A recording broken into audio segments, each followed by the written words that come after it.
Tengah, khususnya di medsos, Twitter, ya, Facebook dan YouTube di Timur Tengah, ini lagi geger, saling berbantah-bantahan antara pro dan kontra bahwa ada enggak siksa kubur itu. Ya, saya tidak mau bertengkar dengan siapapun, saya tidak membela siapapun. Kalaupun ada orang mengatakan tidak ada siksa kubur, oke deh, kata mereka itu hanyalah sebagai mimpi. Nah, dalilnya ada tuh. Yang tadi kita baca surat Yasin tuh. Wa qalu ya wailana man ba'atsana min marqadina hadza ma wa'ada rahman wa sadaqal mursalun. Saya terjemahkan dulu. Ya wailana, aduhailah. Man ba'atsana, siapa yang membangunkan kami. Min marqadina, dari tidur kami. Iki siapa sih nangakan rayang ke? Gitu. Kasa dermayunya. Siapa gerang yang membangunkan kami ini? Itu pertanyaan dari manusia yang dibangkitkan dari kubur. Kemudian malaikat menjawab, hadza ma wa'ada rahmanu wa sadaqal mursalun. Makanya di dalam surat Yasin itu ada tanda namanya sakta, artinya koma. Ya wailana ma ba'atsana min marqadina hadza ma wa'ada rahman. Kalau dibacanya langsung, ya wailana ma ba'atsana min marqadina hadza, nanti hadzanya isim syarat sebagai sifatnya marqadina. Padahal bukan itu. Ini dua pihak yang berbicara berbeda-beda. Kitanya mengatakan mamba dan marqadina, malaikat mengatakan hadza ma wa'ada rahman wa sadaqal mursalun. Salahnya terlalu besar sekali. Kalau tidak sakta, maka maknanya siapa gerangan yang membangunkan tidur kami ini? Nanti ma wa'ada rahman, Allah tidak berjanji. Gawat kan jadinya. Nah itu. Jadi siapa yang membangun kami? Lalu malaikat menjawab, inilah yang dijanjikan oleh Allah. Gitu. Nah nanti hadanya isti'naf sebagai mubtada, maya isim mausul, wa'adur rahman sebagai silatul mausul, fi mahalli raf'in khabarul mubtada, la mahala lahu minal i'rab, kan semacam itu. Makanya jadi sangat berhati-hati sekali. Dan mumpung saya ingat sekali, tolong Bapak sekalian, tanda-tanda baca dalam Al-Quran tolong dihormati.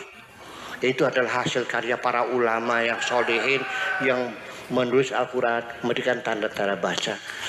Ini ada satu hal yang tidak dihormati, yaitu dalam Al-Fatihah. Saya ini minta nggak usah dibantah lah ya. Di dalam Al-Fatihah itu alhamdulillahirabbil alamin mandek, ar-rahmanirrahim mandek, malik mandek. Padahal setiap ayat itu ada lam alif. Apa maknanya? Alamatul waqfil mamnu, tidak boleh berhenti. Saya sulit menyalahkannya, kan ini seluruh dunia bacanya itu begitu. Alhamdulillahirabbil alamin, ar-rahmanirrahim, maliki yaumiddin. Kenapa berhenti? Ayat itu bukan tanda berhenti. Makanya para ulama itu dengan tulus mereka kasih tanda baca Allah. Itu artinya tidak boleh berhenti. Coba kalau berhenti nanti maknanya berubah. Kalau berhenti maknanya berubah. Alhamdulillahirabbil alamin. Kalau berhenti bukan ar-Rahman itu, isti'naf, ar-Rahmanu, ar-Rahimu. Jadi ar-Rahman jadi apa? Jadi khobar li mubtada'in mahdhuf wa huwa ar-Rahmanu. Wal jumlatu minal mubtada' khabar fi mahalli jarrin sifatu lafzul jalalah. Itu i'rabnya begitu. Tapi bagaimana saya akan mengatakannya? Seluruh dunia di Mekah juga gitu kebacanya. Jadi bakal di bislangka artinya dihapus saja tanda baca ya. Bislangka maknanya mah. Nah itu. Jadi kalau kita berhenti, alhamdulillahirabbil alamin, ada dua. Ar-Rahmanu khabar li mubtada' mahdhuf, atau Ar-Rahmana Ya, maf'ulun bihi li fi'lin mahdhuf. Ani Ar-Rahman. Tapi kalau Ar-Rahmani itu sifatnya lafzul jalal, tidak boleh sifat dan mausuf dipisah pakai jilal. Betul nggak? Sifat dan mausuf boleh nggak dipisah? Nggak bisa. Kepada yang terhormat Bapak Bupati Indramayu, bersama ini saya sampaikan permohonan saya. Itu kan ada mandeknya. Karena kepada Bapak Bupati yang saya hormati bersama, surat ini saya sampaikan, enak nggak begitu? Nah disitulah tanda baca dihormati. Ini terserah pada bapak-bapak, mau menghormati silakan, ya tidak ya nggak apa-apa itu urusan. Sebenarnya malaikatnya kaitor kan, catatnya ini gitu.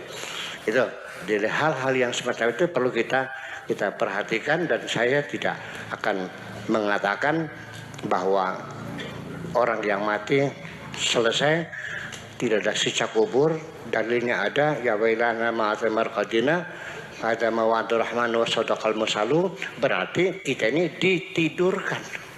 Kalau begitu yang ada hanya mimpi, kata mereka begitu. Saya ingin menjawab, Pak Obek, saya mau nanya punten, ketika Bapak mimpi seram atau bahasa Arabnya kabus atau bahasa Inggrisnya nightmare, digedak-gedak di macan, pegel beli Pak, pegel beli, kemeringet. Bahkan dari nightmare, mimpi seram yang kita alami di malam hari, itu mempengaruhi pikiran kita seharian tuh, nggak nyaman, terantang perinting, terganggu di kita seharian. Kerja juga capek-capek, masih terngiang-ngiang. Lalu jadi masalah apa? Ya kalau Anda mengatakan itu mimpi, oke silakan, saya boleh-boleh aja. Kalau Anda meyakininya mimpi boleh, tapi boleh tersiksa enggak? Bedanya apa? Mimpi dengan realita sama ketika sudah berlalu. Sekalipun realita kalau sudah lewat sama dengan mimpi. Betul nggak? Ya iya, ya udah sekarang kita nggak usah berdebat lah. Yang mau percaya silahkan, ya sebagai mimpi boleh, silahkan bagi mimpi.